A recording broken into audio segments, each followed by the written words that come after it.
கோவை ஒத்தக்கால் மண்டபம் பகுதியில் இருக்கக்கூடிய ஒரு தனியார் பொறியியல் கல்லூரியில் 3ஆம் ஆண்டு படிச்சுக்கிட்டு வந்த மாணவர், அவர் பேர் அமுதன், நேற்று 20 பேர் கொண்ட கும்பலால், அதுவும் அவர் கூட படிக்கக்கூடிய மாணவர்களாலே அடித்து கொல்லப்பட்டிருக்கிறார்.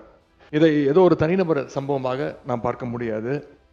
இதற்கு அரசு முழு பொறுப்பு எடுக்க வேண்டும்.